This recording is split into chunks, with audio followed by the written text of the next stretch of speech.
라이브 기자실을 찾은 오늘의 기자는 한결의 김민아 기자입니다. 안녕하세요. 네, 안녕하세요. 네, 7702님이 아벨리나 어디 갔니? 혹시 가족 만들어서 우리 집 앞에 온 건 아니겠죠?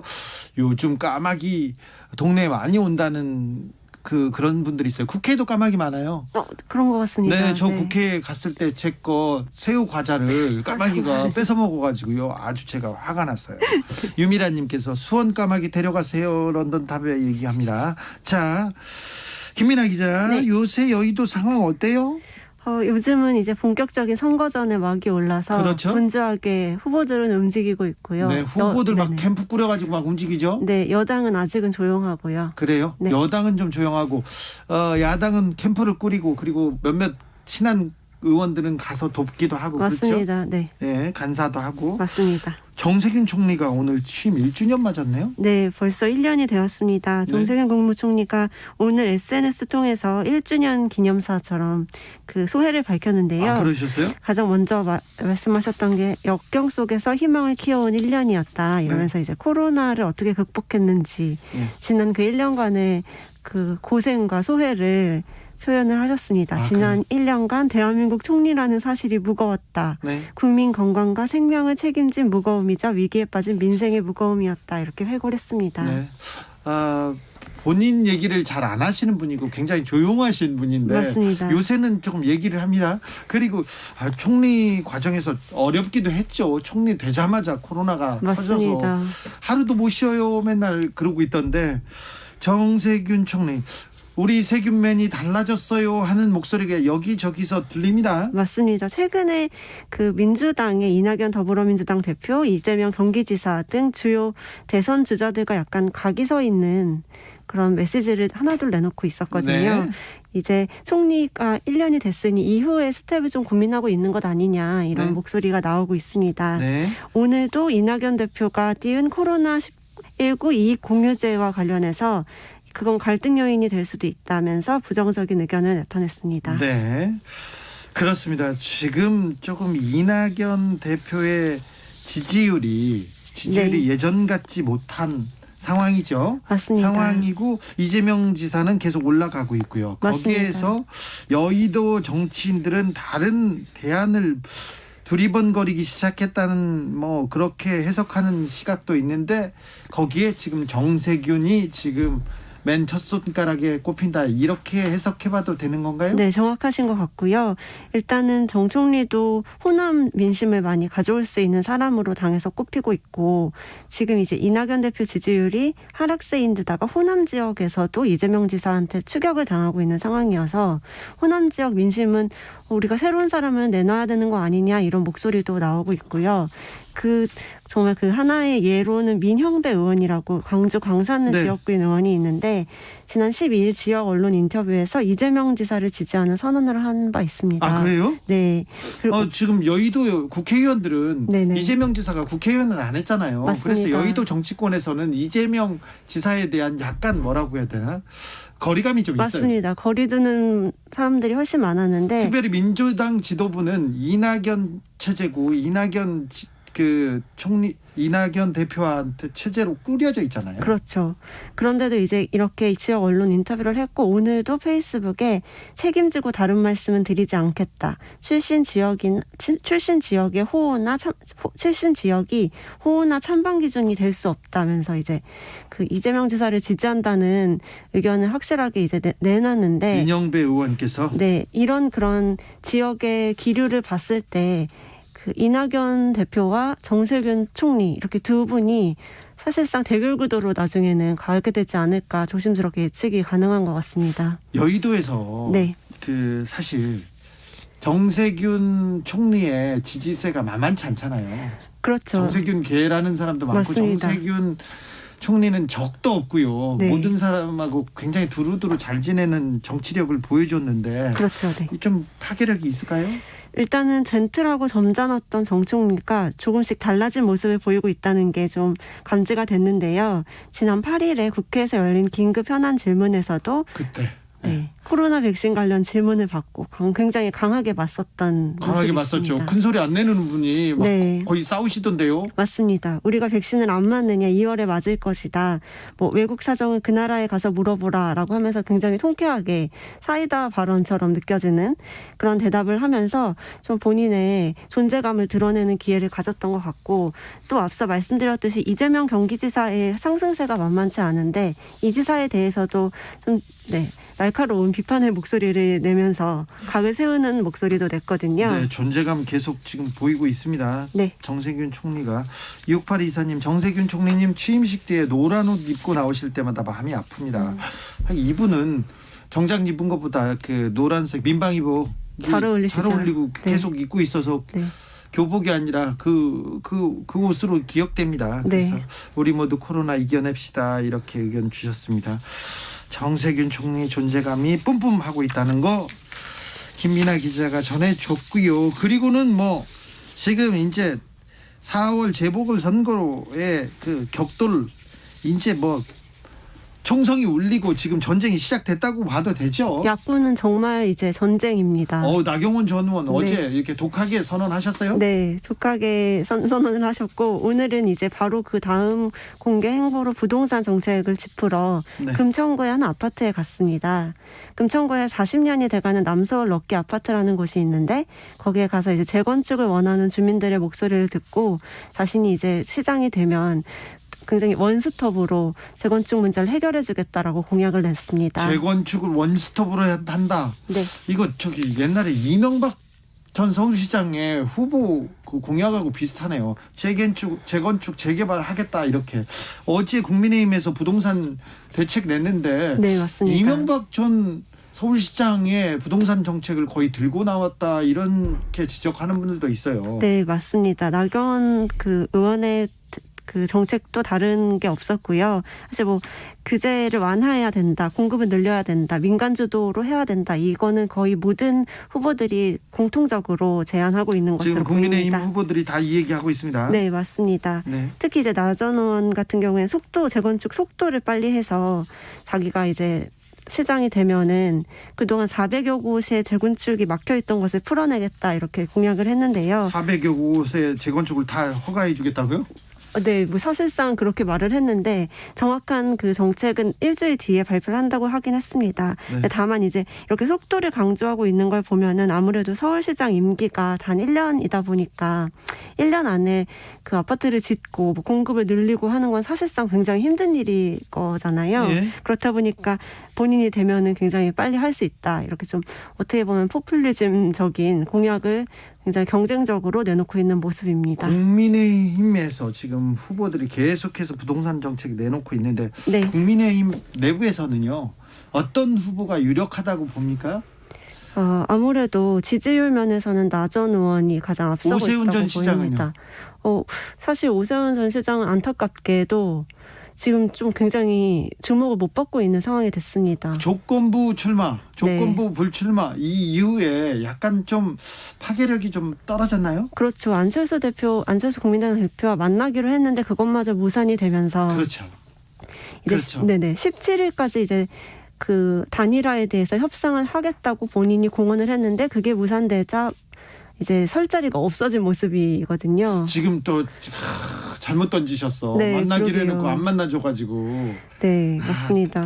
사실상 그 공약에 따르면 18일에 이제 후보 등록을 아마 하게 될 거지 않습니까? 오세훈 네. 시장도요. 네. 그 다음에 어떻게 좀 공격적으로 나서실지는 모르겠는데, 네, 지금으로서는 거의 공개 행보를 하지 않고 SNS 정도 올리시면서 지금 바깥에 안 돌아다니세요? 네, 어떤 활동을 하시진 않고 있습니다. 첫 스텝부터 좀 꼬였다고 봐야 네, 되는데. 그렇게 좀 표현할 수 있을 것 자, 같습니다. 이 얘기도 좀 물어볼게요. 월성 원전 여기에 삼중 수소가 나왔답니다. 그래서 지금 여야에서 격하게 지금 공방을 벌이고 있는데요. 이 내용 뭡니까? 네, 일단 2년 전쯤의 일이네요. 지난 2019년 4월 달의 일인데요. 월성 3호기 터빈 건물 하부 지하 배수로의 고인물에서 리터당 71만 3,100베크렐이 검출됐다. 이게 뒤늦게 알려지면서 민주당에서 민간합동조사위원회를 만들자라고 제안을 했고 국민의힘에서는 침소 봉대하고 있다면서 원전 국정농단이라고까지 거세게 반발하고 있는 모습입니다. 자, 민주당이 주장하는 근거는 뭔가요? 네, 민주당은 일단 월성 4호기 사용 후 핵연료 집수정의 문제가 굉장히 크다라고 손상이 그랬으니까 되고 있다고. 예. 방사성 물질이 나왔잖아요. 이게 맞습니다. 많든 적든 이거 심각한 문제이기 때문에 조사해보자 이 얘기죠? 네, 그것을 지적을 하면서 2010년, 14년, 18년, 19년 계속 보수 작업을 하고 있는데 아무래도 이걸 좀 정확하게 알아봐야 되지 않겠느냐라고 주장을 하고 오는 18일에 현장 조사에 나가겠다라고 밝혔습니다. 아니 원전의 안전성은 무엇보다도 중요한 문제이기 때문에 조사를 해보자. 이게 잘못된 건 아니잖아요. 그런데 왜 그렇게 국민의힘에서는 반발합니까? 국민의힘에서는 이제 탈원전 기조를 가지고 있는 문재인 대통령 그 정부에서 원전에 대해서 괜히 이제 침소봉대하고 있다라고 주장을 하고 있는 거죠. 정치적으로 문제를 삼기 위해서 거짓말을 하고 있다라는 주장인 겁니다. 그래서 국민의힘에서는 그때 검출된 삼중수소 양이 멸치 1g을 섭취하는 수준밖에 안 되는데 왜 그렇게 논란을 키우느냐라고 주장을 하고 있고요. 조선일보에서 이렇게 기사 썼죠? 맞습니다. 그리고 이제 산자위 간사인 이철규 의원, 그리고 또 월성 지역구인 경주의 김석기 의원, 또 원자력 연구소에서 일했던 김영식 의원 이 세 분이 오늘 직접 그 현장에 가서 뭐 과학적 사실이 아닌 주장을 가지고 국민을 호도하고 있습니다. 이렇게 뭐 발표하는. 이 방사성 물질이 네네. 그냥 만들어진 건 아니고 무해하든 유해하든 이거 원전에서 나온 거면 네. 조사를 해봐야죠. 그게 제일 클리어하게 우리가 확인할 수 있는 방법일 것 같은데요. 네. 일단은 그 수력 원자력 노동조합의 주장을 약간 국민의힘이 따라가는 것 같아요. 한국수력원자력은 계속해서 저기 원자력 발전소가 를 유지해야 되기 때문에 네. 그렇죠. 문제를 키우고 싶지 않아 하는 것이고 이제 국민의힘에서는 그 탈원전 기조에 대해서 비판해왔던 목소리가 굉장히 크지 않습니까? 예. 그렇기 때문에 이제 이걸 고리로 삼아서 문재인 정부의 어떤 그 공세의 용도로 삼으려는 모습으로 보여집니다. 네. 까마귀 날자 배 떨어진 건 아닌데 또 감사원에서 원전 관련해서 또 감사를 하겠다고 하는데 이 내용도 조금 걱정이 되기도 합니다. 네. 일단 국민의 생명과 안전이 가장 먼저인데 맞습니다. 이거 꼬리를 흔들어 가지고 몸통을 좀 움직이려는 거 아닌가 이런 생각도 해보고요. 자세한 내용은 다음에 저희가 좀 취재를 해서 또 전해드리자고요. 네. 지금까지 기자들의 수다 한결의 김민아 기자였습니다. 감사합니다. 감사합니다. 정치 피로, 사건 사고로 인한 피로, 고달픈 일상에서 오는 피로. 오늘 시사하셨습니까? 경험해보세요. 들은 날과 안 들은 날의 차이. 여러분의 피로를 날려줄 저녁 한 끼 시사 추진우 라이브.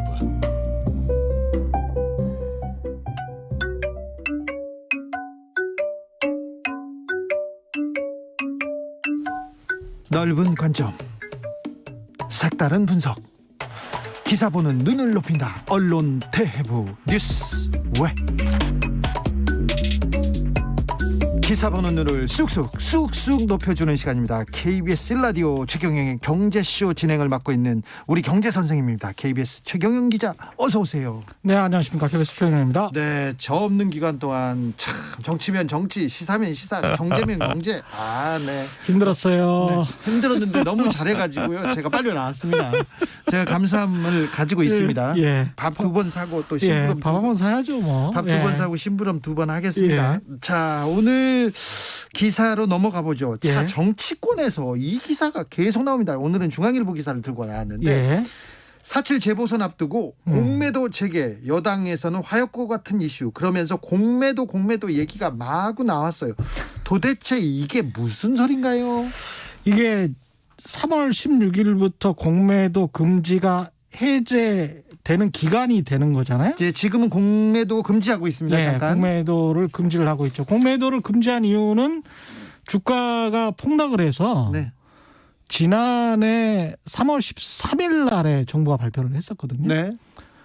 그런 상황이었는데 그 상황이 이제 계속 진행이 되면서 주가가 많이 반등을 했죠. 네, 많이 올랐죠. 예, 많이 오르고 난 다음에 이제 3월 15일이 다 됐습니다. 그래서 이제 한국 기업들은 특히 이제 코로나19에 상대적으로 타격을 덜 받아서 네. 지금 상당히 주가가 뭐 어떤 사람은 거품이라고 하고 어떤 사람은 화랑이죠, 아무튼. 예, 높다. 네. 어떤 사람은 뭐 여전히 갈 수 있다 뭐 이렇게 이야기를 하고 있는데 이런 상황에서 이제 동학개미 운동이라고 해서 개인 투자자들이 굉장히 많이 투자를 한 상황입니다. 예, 위기 때마다 예. 개미들이 주식을 팔고 예.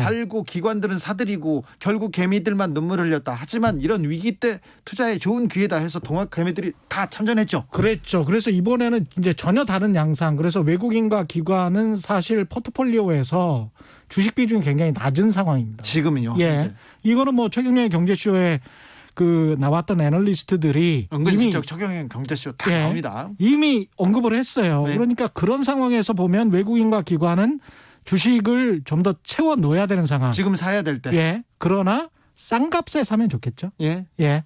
개인들은 본인들이 많이 들어와 있으니까 떨어지면 안 되죠. 떨어지면 안 되는 그런 상황입니다. 그래서 조정을 한번 했으면 하는 게 기관이나 외국인 투자자들은 생각을 그렇죠. 하고 개미들 그러니까 우리 네. 국민들은 지금 지켜야 되는데 예. 근데요. 그 조정이 그 합리적 조정이고 뭐 주식의 본질 가치에 맞게 그 기업의 본질 가치에 맞게 주가가 떨어지면 뭐 아무 상관이 없는 거죠. 그런데 왜 공매도가 이렇게 뜨겁습니까? 시끄럽습니까? 이게 너무 정치적으로만 봐서 그런 것 같은데요. 네.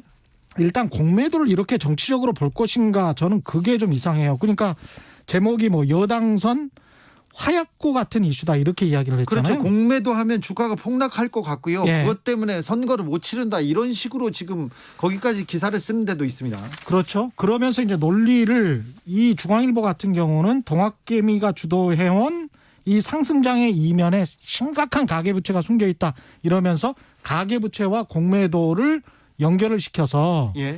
가계부채를 제어하기 위해서라도 공매도 금지를 해제해야 된다 이런 식으로 이제 기사의 논리를 펴나가는 거거든요. 네. 근데 누가 봐도 가계부채는 부동산 때문에 예. 많이 늘었지.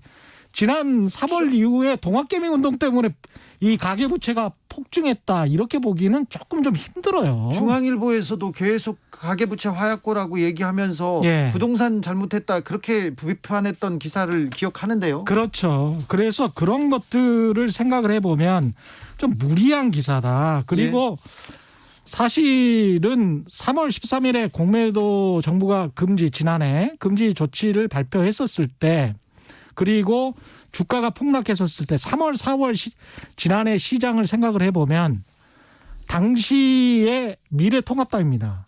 미래통합당이 공매도를 철저히 처벌하고 이 공매도를 금지를 또 계속 연장을 해서 네. 공매도의 처벌을 강화하겠다가 총선의 공약이었어요. 공약이요. 예, 그러니까 폭락장에서 대중의 마음이 공매도 때문에 네. 주가가 폭락한다라고 할 때는 미래통합당도 그거를 총선 공약으로 내걸었거든요. 그런데 지금은요. 근데 지금은 이 공매도와 관련해서는 공매도 금지를 해제하는 것이 마치 여당의 어떤 정치적인 재보궐선거와 관련이 있는 것처럼 지금 몰고 가고 끌고 가잖아요. 저도 그렇게 이해했습니다. 예, 그래서 야당도 그렇게 이야기를 하고 그거를 받아쓰는 언론들도 그렇게 이야기하는데 이게 그렇게 정치적인 문제인가? 그렇게 따지면 4월 지난번 총선에서 미래통합당이 제시했던 공약 자체가 상당히 정치적인 포퓰리즘이라는 이야기밖에 더 됩니까? 아니 정치인들은 네. 그냥 눈앞의 이익을 위해서 좀 근데 이득이면 아무 언론은- 말이나 하잖아요. 언론은 좀 종합적이고 복합적이고 특히 이런 경제 문제는 금융 문제는 네. 좀 제대로 봐야 될 것 같습니다. 그래서 그런 문제를 좀 보자면 공매도는 문제가 말이죠. 이론적으로 말하면 순기능이 분명히 있어요. 예. 이론에서는 어떻게 말하냐면 과다한 거품이 끼는 것이 방지되고 투자 해지 수단이 될 수 있고 유동성도 늘어나는 순기능이 있다. 이렇게 지금 설명을 합니다. 네. 근데 유동성은 아시다시피 생각해 보십시오. 유동성이 지금 너무 넘잖아요. 네. 지금 고객 예탁금이 70조가 넘었습니다. 네. 정신없는 상황이에요. 돈이 너무 많다면서요. 예, 돈을 오히려 줄이려고 지금 한국은행도 생각을 하고 있는 조마조마한 상황입니다. 지금 사실은 유동성이 너무 급팽창해서. 예. 그래서 유동성이 공매도 때문에 늘어나는 게 순기능이다. 지금은 아니다. 네. 그런 시기가 아니다. 투자일지 수단 공매도가 없다고 선물 옵션이 없습니까? 한국 시장에? 선물 옵션 세계적으로 거래가 활성화된 게 한국 시장입니다. 선물 옵션 잘 되고 있어요. 그러면 공매도라는 건 뭐냐? 특정 기업에 대해서 그 기업의 주가가 앞으로 떨어질 것 같으니까 그 주식을 빌려서 나중에 그거를 되팔겠다. 이게 공매도 아니에요. 없는 주식을 먼저 판다 이런 거죠. 그렇죠. 그래서 어떤 특정 기업의 주가가 과도한 거품이 끼는 거를 미리 방지한다. 그런 어떤 순기능이 있다. 이게 이론적인 거예요. 예. 그런데 그 공매도 문제를 지금 정치권에 가져와서 정치적 유불리로 따지고 있고요. 그렇죠. 그리고 이 사람들도 말이 바뀌고 있고요. 그렇죠. 말이 바뀌는 거예요. 막 바뀌고 있는데 언론도 따라서 바뀌고 있고요. 그렇죠. 네. 그러면서 사실은 역기능에 관해서는 또 이야기를 안 한단 말이죠. 예. 왜냐하면 주가 폭락 때 공매도에 관한 역기능에 관해서는 굉장히 많이 지적을 했습니다. 조선일보도 경제신문들도 다 많이 지적을 해서 중앙일보도 마찬가지고 그 역기능은 현실이에요. 우리가 뭐 2000년에 섬도 ENG 공매도 사건이 할 때 아주 유명한 사건들이 있습니다. 그리고 지금 주가 굉장히 잘 나가는 셀트리온도 네. 공매도에 집중 타격이 돼서 온갖 루머가 퍼져서 공매도가 수백만 주였었을 때가 있습니다. 예. 그래서 셀트리온도 굉장히 곤혹스러워했었고 한미약품 같은 경우는 정보를 기관 그리고 개인들이 빼돌려 가지고 공매도 작전 세력이랑 같이 먼저 팔아버렸잖아요. 네. 예, 그 완전히 그냥 그 한미약품 주가 그 공매도 조작이죠. 그거는 9589님도 공매도 예. 당해보셨습니까? 얼마나 죄악인지 당해보면 압니다. 무섭습니다. 얘기해서 이렇게 우려하는 사람들도 있네요. 그런데 금융위에서는 우리 공무원들은 공매도 금지를 예정대로 3월 16일부터 풀겠다 이런 입장이지 않습니까? 그거는 뭐 이론적으로 그렇게 하는 거는 뭐 그렇게 할 수도 있다고 봅니다. 그러니까 원론적으로는 공매도는 미국에서 미국이 지금 쥐고 있는 금융시장이기 때문에 미국에서 생겨난 제도를 한국의 금융시장에서 그거를 우리는 연구에 안 하겠다 이렇게 하기는 굉장히 힘들 것이고 근데 그 시기는 마치 이런 거예요.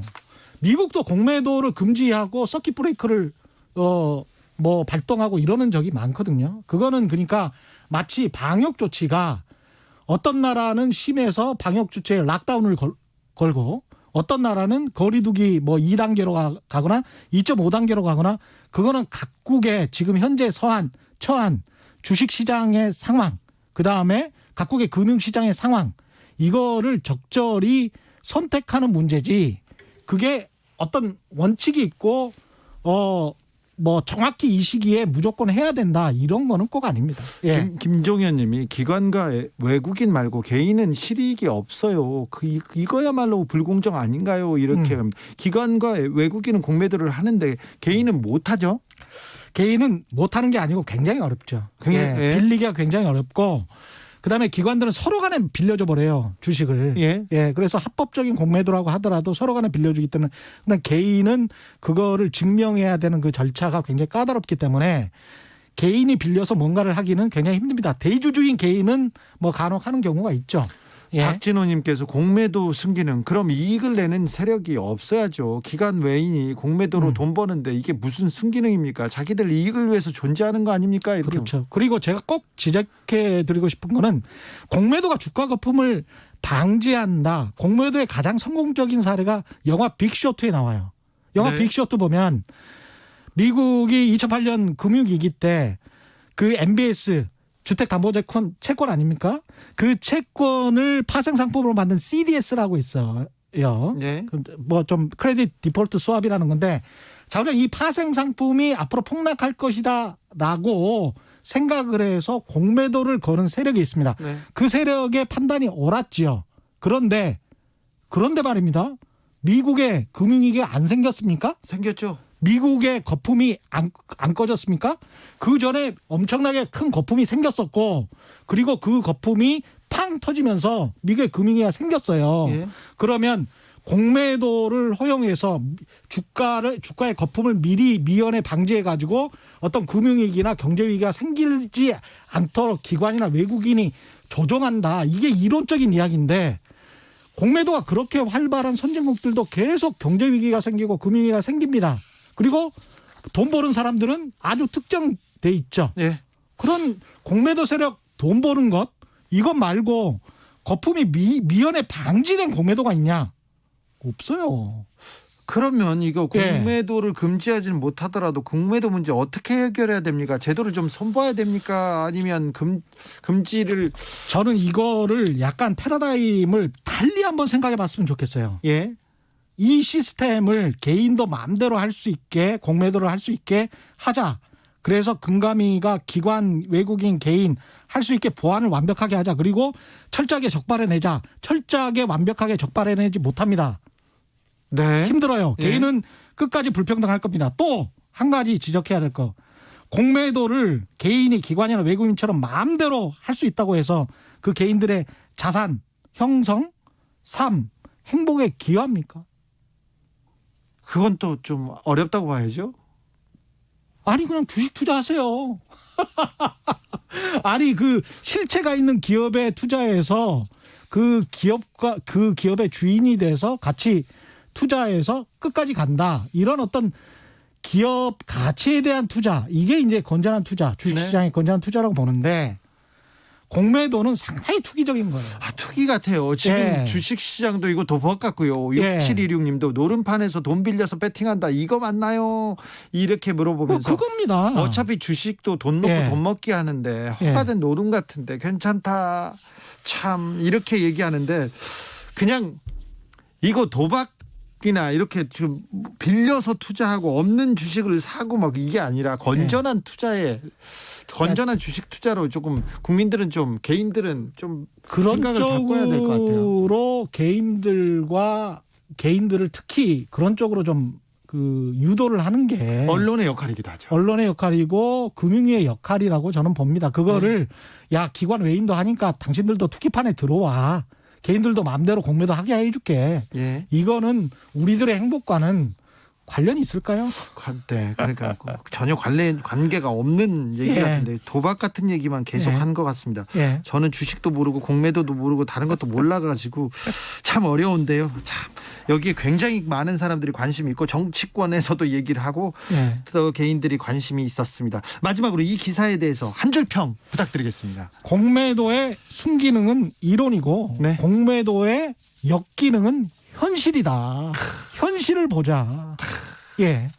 알겠습니다. 예. 중앙일보 기자한테도 얘기합니다. 예. 엮기는 현실이다. 현실을 보라. 지금까지 우리 경제 선생님 KBS 최경영 기자와 함께했습니다. 감사합니다. 고맙습니다. 교통정보센터 다녀오겠습니다. 이승미 씨. 네, 이 시각 교통 상황입니다. 경인고속도로 서울 방향인데요. 부평 부근에서 승용차 관련 사고가 있었기 때문에 3km 구간이 어렵습니다. 서인천에서 부평 쪽으로 정체가 되고요. 더 가선 부천에서 신월 쪽으로 밀리고 있습니다. 경부고속도로 서울 방향으로는 기흥 동탄에서 수원, 판교 부근에서 정체입니다. 더 가선 달래내국에서 한남 쪽으로 속도가 안 나고 있고요. 영동고속도로 인천 쪽으로는 신갈을 지나 퇴근 정체가 시작됩니다. 동수원에서 부곡까지 12km 구간에서 막히고요. 군자분기점에서 서창분기점 쪽으로도 정체되고 있습니다. 서울 시내 강변북로 구리 방향입니다. 이 천호대교 부근에서 사고가 있었기 때문에 원효대교에서 천호대교 쪽 가는데 1시간 정도 걸리고 있고요. 올림픽대로는 공항 방향으로 영동대교에서 사고 처리 중인 한남대교 부근을 지나서 가양대교까지 정체가 되고 있고요. 이 구간 지나는데 1시간 10분 정도 걸리고 있습니다. KBS 교통정보센터였습니다. 테이크아웃 시사 나왔습니다. 오늘도 하나 챙겨가세요. 주진우 라이브.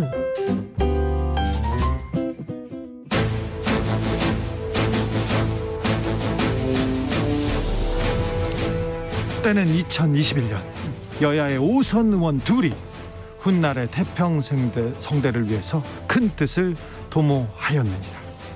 5선의 지혜와 품격으로 21대 국회를 이끈다. 5선의 정치 비책 정비록.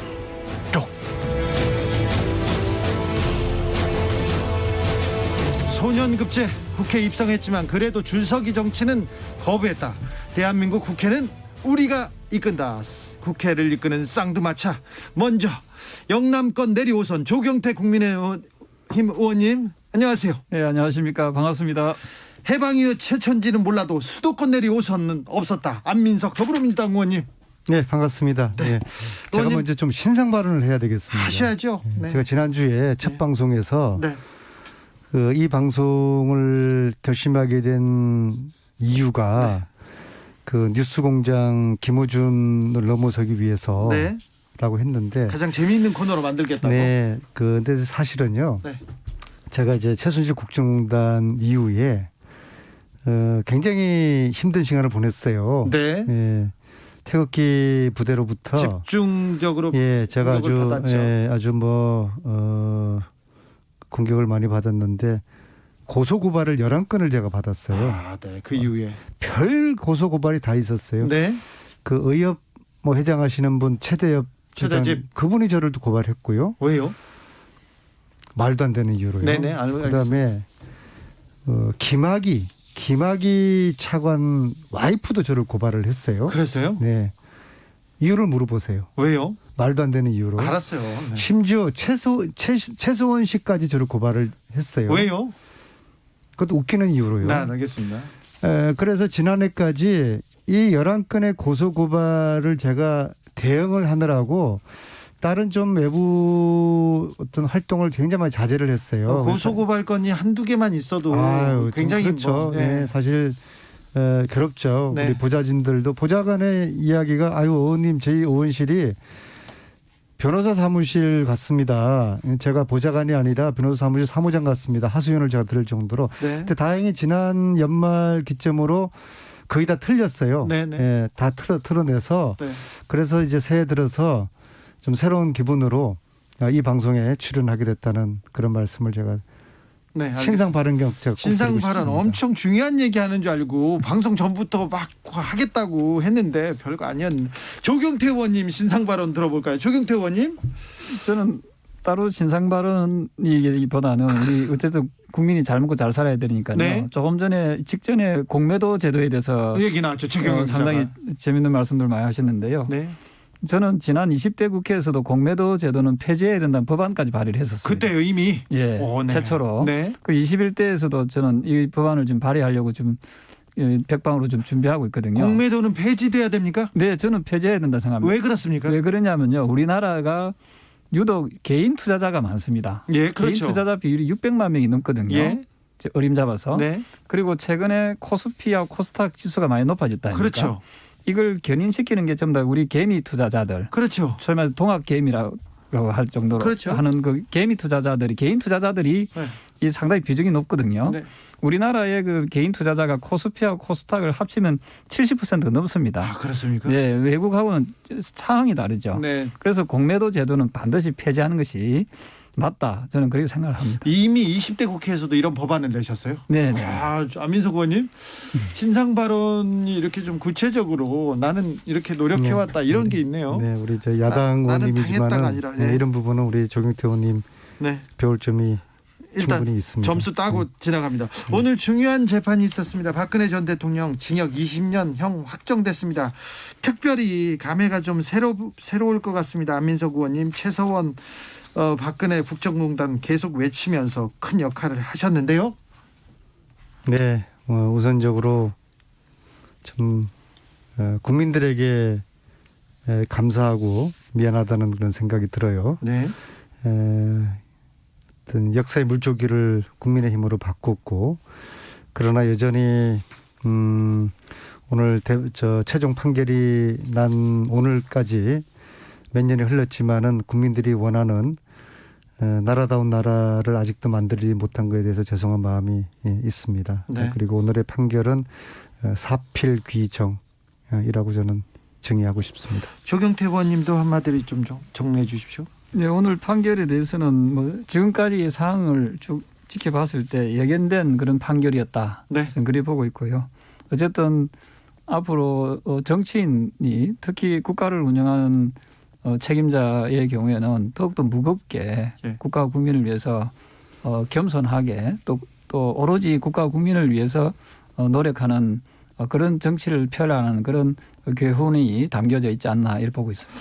오늘 형이 확정됐는데요. 형이 확정됐는데 확정된 걸 가지고 사면 규정이 채워졌다, 확정됐다면서 사면 얘기가 계속 나옵니다. 이 부분에 대해서 조경태 의원님은 어떻게 보세요? 그 국민의힘에서는 좀 약간 자제하는 목소리도 있어요. 사실은 사면 얘기가 최근에 그 여당 대표님이 네. 먼저 말씀을 하셨던 부분이고요.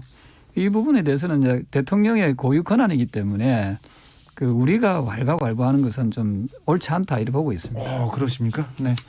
왈가왈부는 옳지 않다. 안민석 의원님. 네, 그 부분에 대해서는 조경태 의원님 의견에 동감이고요. 네.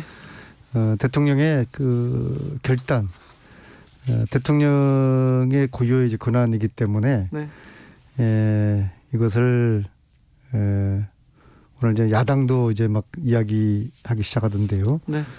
그건 부적절한 것이다. 네. 단지 제 개인적으로는 이 사면에 전제될 것들, 박근혜 전 대통령은 아직도 정치 탄압이라고 주장하지 않습니까? 2017년부터 아예 법정에 나오지 않고 모든 그 재판을 부정하고 계세요. 그렇죠. 네. 예. 본인이 전혀 사과할 의사가 없는데 이거 사면이 가능할 것인가? 그리고 국민들이 여전히 궁금해하는 세월호 7시간의 진실이 아직 묻혀 있고, 그리고 박근혜 전 대통령과 한 몸으로 국정을 농단했던 최소원 씨가 은닉한 재산, 이것이 아직 단 한 푼도 지금 찾지 못하지 않았습니까? 네. 이건 아니다 싶고요. 특히 박근혜 전 대통령 사면하면은 최서원 씨도 최춘주 사면해야죠. 거의 똑같은 혐의 아닙니까? 제가 오늘 이제 페북에 이렇게 올렸어요. 네. 그럼 최순실 씨 사면하면은 국정농단 부역자들, 공범들, 김기춘, 우병우 다 사면을 시켜주는 게 맞는 것이죠. 그러면 이제 두 가지 딜레마가 있어요. 첫째, 그러면 촛불 들고 광장으로 나갔던 국민들은 뭐가 됩니까? 그죠? 이게 역사의 피해자와 가해자가 뒤바뀔 수가 있어요. 두 번째 문제, 문재인 정부의 정통성의 시비가 있을 거예요. 왜냐하면 하지도 않은 국정농단, 박근혜 전 대통령 말대로 네. 억울하다, 감옥에 있는 게. 그래서 사면시켜주는 거 아닙니까? 본인이 사과하지 않아서 사면시켜주면은, 그러면은 문재인 정부가 박근혜 전 대통령을 탄핵시키고 탄생한 촛불 정권인데 그 과정이 부정되게 되면은 결국에는 문재인 정부의 정통성의 시비도 분명히 있게 될 겁니다. 사면 만약에 박근혜 전 대통령을 사면하면 최서원 씨도 사면해야 되는 게 맞는 것 같아요. 그리고 그 주변 사람들도 다 이렇게 사면을 하고, 이 부분은 안민석 의원의 지적에 대해서는 어떻게 보십니까? 저는 그 사면의 의미를 잘못 해석하면 안 된다 생각을 합니다. 예. 이 보통 우리가 대통령의 고유 권한인 사면을 하는 이유가 그 국민들의 통합을 위해서 선제적으로 하는 거거든요. 네. 그래서 충분히 그 대통령이 정무적인 판단과 고려를 통해서 결단하는 겁니다. 네. 이것을 뭐 여론조사에서 물어보고 안 하고 이런 것은 상당히 난센스죠. 그리 따지면은 과거 5.18에 의한 전두환 전 대통령에 대해서 김대중 대통령이 강주 시민들한테 물어보고 사면해 줬습니까? 그거 아니지 않습니까? 그래서 네. 저는 이 우리가 구차하게 사면을 뭐 해달라 말아라 이런 식으로 구걸할 생각은 추호도 없어요.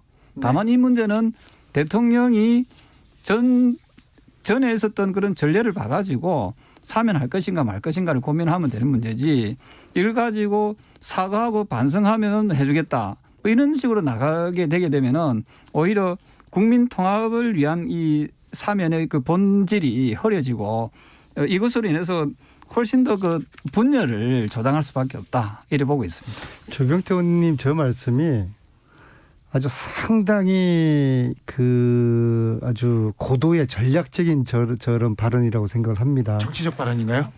유승민 전 대표가 오늘 사면 촉구하는 입장을 냈잖아요. 예.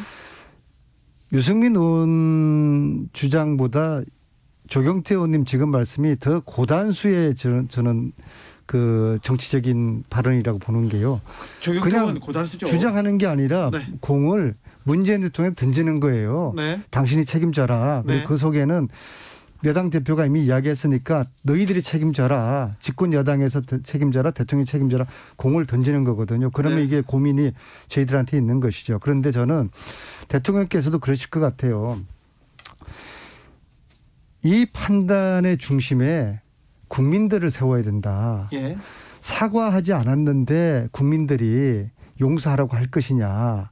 그래서 대통령은 박근혜 전 대통령의 참여를 기대를 할 것입니다. 근데 참여를 하지 않는 한은 국민을 봤을 때 대통령께서도 결단 내리기가 저는 쉽지 않다고 봅니다. 1833님이 맞습니다. 추운 겨울에도 촛불 들고 나간 국민들의 생각이 제일 중요합니다. 사면 반대 얘기하는 분도 있고요. 황도환님께서 대통령이 조선시대 임금도 아니고 왜 멋대로 사면하는 거죠? 이렇게 얘기하시는 분도 있습니다. 자, 이야기를 다시 여의도로 끌고 와 보겠습니다. 지금 5선 의원들이 지금 바라보는 지금 여당과 야당의 지지율 어떻게 보고 계시는지요? 조경태 의원님, 지금 서울시장, 부산시장 재보궐선거 국민의힘 굉장히 고무되어 있습니다. 분위기 좋을 것 같은데요. 요새 지지율 어떻게 보시는가요? 아무래도 이 여당의 실책, 네. 이 여당이 너무 독단으로 하는 이런 뭐 정책이라든지 정치에 대해서 아마도 국민들께서는 상당히 좀 견제하는 심리가 좀 작용된 것 같고요. 예. 또 야당 역시 뭐 잘 아시겠지만 큰 뭐 실수 없이 또 국민의 마음을 잘 대변하려고 노력을 많이 하고 있지 않습니까?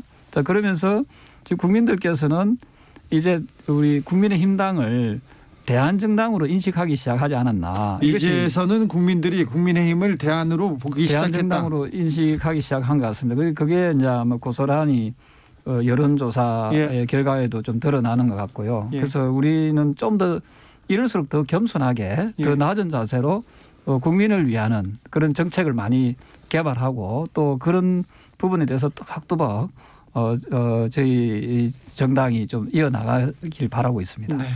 사실 국정농단 이후에 우리나라에서는 보수 세력이 아주 앞으로 오랫동안 집권을 못할 것 같았던 국민들이 다시는 보수 세력에게 기회를 주지 않을 것 같았지 않았습니까? 국정농단 이후에 선거 때마다 참패했고요. 그렇죠. 그런데 이제 지난 몇 달이 지나면서 어느새 네. 이게 지지율이 이제 역전되는 네. 그런 지금 사단이 났다고 봅니다. 네. 그런데 이게 왜 그럴까? 전 두 가지 이유라고 봅니다. 첫째, 이 코로나 대처를 좀 소홀하지 않았느냐. 코로나 대처 K 방역은 지난해는 네.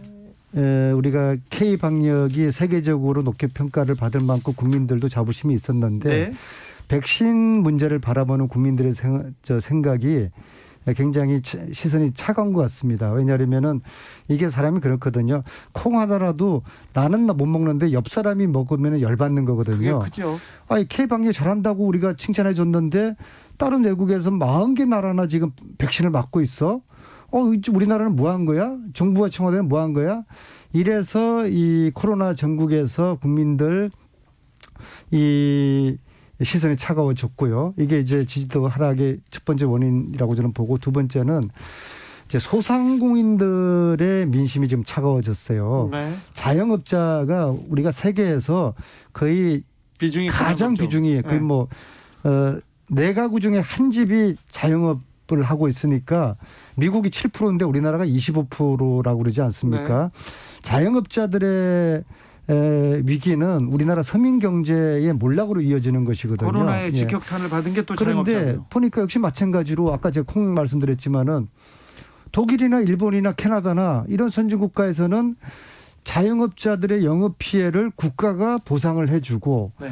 그리고 임대료도 국가가 내준다고 하니까 우리는 뭐야 1년 동안 정부가 하라는 대로 열심히 방역수칙 지켜가지고 문 닫으라고 그러면 문 닫고 영업 9시간까지 하라고 그러면 9시간까지 했는데 쫄딱 망하게 생겼거든요.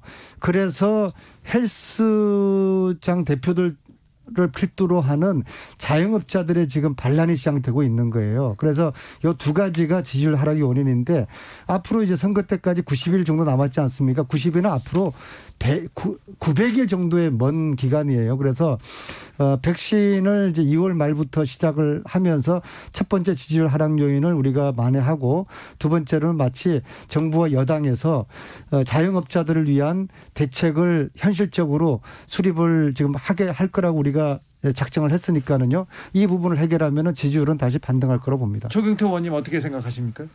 저는 물론 일부는 맞고요. 일부는 좀 견해가 좀 다릅니다. 그동안에 정부 여당이 국정 운영을 하면서 가지고 이 머리 숫자만 가지고 이제 국회에 의석수가 많지 않습니까? 예. 이걸 너무 지나치게 머리 숫자만 믿고 가버린 겁니다. 네. 그러다 보니까 국민들의 목소리를 제대로 듣지 않은 거지요. 예. 국민을 우습게 하는 정당은 결국은 망하게 되어 있습니다.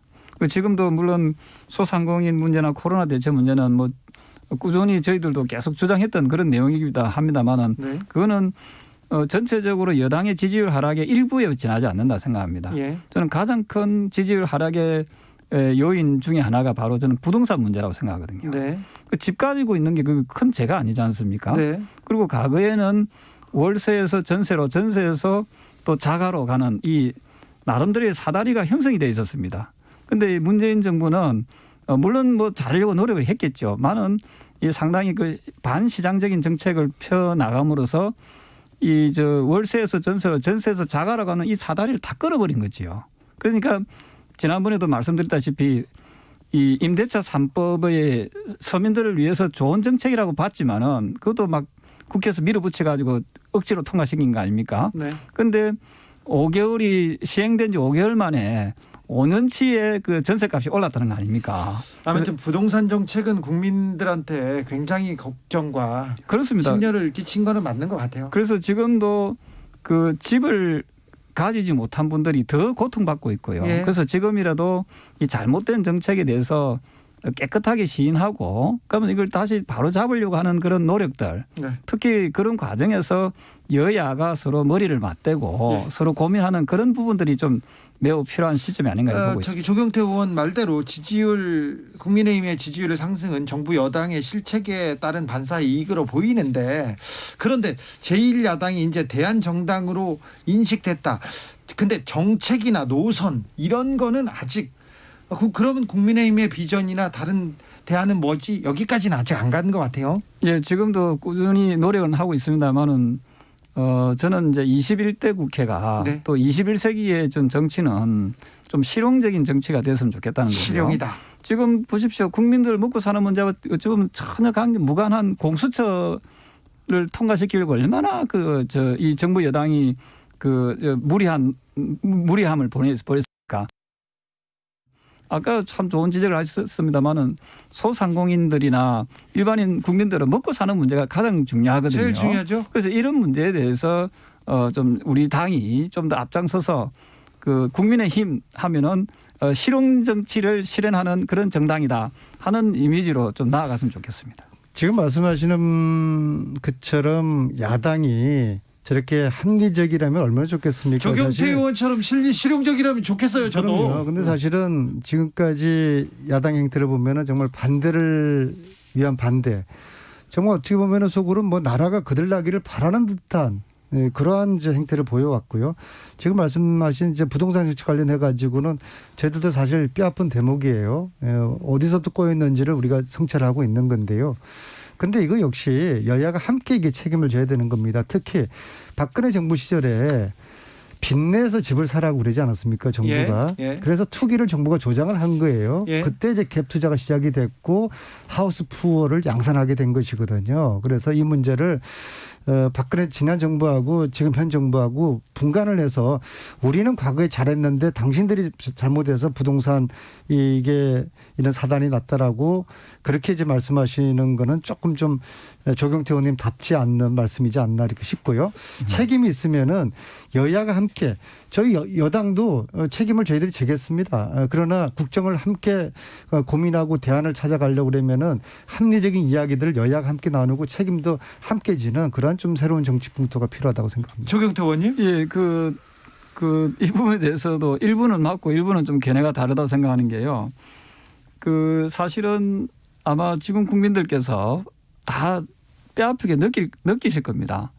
지난 정권, 지난 정권하고 이번 지금 문재인 정권과 비교했을 때 어디가 더 살기가 좋으냐 하는 부분에서 사실은 이명박 박근혜 정부 때의 그 부동산 정책은 상당히 안정적으로 갔었습니다. 이게 데이터가 다 나와 있거든요. 부동산은요? 그렇습니다. 그리고 빚내서 집 사라는 그 표현이 좀 상당히 왜곡된 표현이에요. 사실은 우리 일반 서민들, 우리 국민들이 그 완불로서 집을 사는 경우가 없지 않습니까? 그럼 어렵죠. 대부분 다 대출을 받습니다. 받아야죠. 예. 그거는 과거에도 그랬습니다. 예. 대출을 받는 것을 이걸 일종의 빚으로 이렇게 해석할 수가 있습니다만은 이것이 다소 과한 표현이라고 저는 생각을 하고요. 어쨌든 박근혜 정부 때의 그 부동산 정책과 문재인 정부 때의 부동산 정책을 비교해 보면요.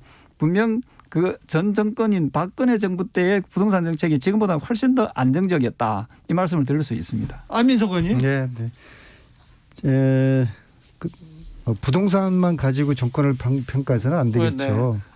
전체 정부를 평가할 때 네. 박근혜 정부는 국정농단에 있었던 그 정부였는데 그 정부에 비해서 우리 문재인 정부가 못했다라고 이야기하는 거는 수긍할 수 이제 없고요. 부동산 정책 요만큼은 이제 남은 문재인 정부 임기 동안에 어떤 꼬여 있거나 잘못된 부분을 좀 더 개선하고 국민들의 좀 기대치에 맞는 그러한 정책으로 최대한 좀 가야 될 필요는 부동산 있다고 느낍니다. 얘기가 나오니까 안민석 의원님 목소리가 좀 작아집니다. 5328님 지난주 오선 의원 그냥저냥 생각했는데 오늘 들어보니까 대단하신데요. 그렇습니다. 국회에 그런 말이 있습니다. 이 국회 선수 고스톱 쳐서 딴 거 아니라고. 그런데 오선 그냥 한번 국회의원 배지를 다는 것도 굉장한 내공, 실력 그 분야의 전문가들이 옵니다. 성공한 사람들이. 근데 5번 그것도 내리 5선. 그 내공 엄청납니다. 그 얘기를 들어야 되는데 자 안민석의 사교법 조경태의 표 얻는 법 이런 거 하면은 지금 이거 돈 주고 이거 강의해야 되는 그런 프로그램인데 참 이 얘기는 다음 시간에부터 조금씩 하겠습니다. 6716님께서 안민석 의원님 진단이 정확하군요. 지금부터 9단으로 인정합니다. 이거 알바 좀 의심됩니다. 알바 의심됩니다. 그게 읽힙니까? 네, 읽힙니다. 주변 보좌관은 아니시겠지만 저희가 조경태 의원님 지방선거, 재보궐선거 어떻게 보세요? 잠깐만요. 제가 궁금한 게 있는데 왜 부산시장 출마를 안 하세요? 그러게요. 저는 뭐 기회가 주어지면은 아직은 안 한 건 아닙니다. 자. 예, 뭐 앞서 말씀드린 대로 뭐 당을 위해서 제가 헌신하거나 뭐 해야 될 부분이 있다면은 그런 부분 정권을 우리가 다시 찾아와야 되기 때문에 그런 부분에 대해서 우리 야권을 단일화시키고 통합시키내는데 제가 좀 앞장서려고 좀 노력하고 있습니다. 네. 그런데 아직 부산시장을 나가겠다 안 나가겠다 지금 말씀을 안 하시네요. 생각해보니. 아닙니다. 지금 하시겠다는 분들이 많이 계시기 때문에 어쨌든 부산시장 선거는 지금 하시겠다는 분들이 좀 페어플레이해서 좀 공정하고 깨끗한 경선을 통해서 좋은 후보가 나왔으면 좋겠습니다. 나이도 젊으시고 경험도 있고요. 그리고 무엇보다도 저희 민주당을 잘 이해를 하시잖아요. 그죠? 네.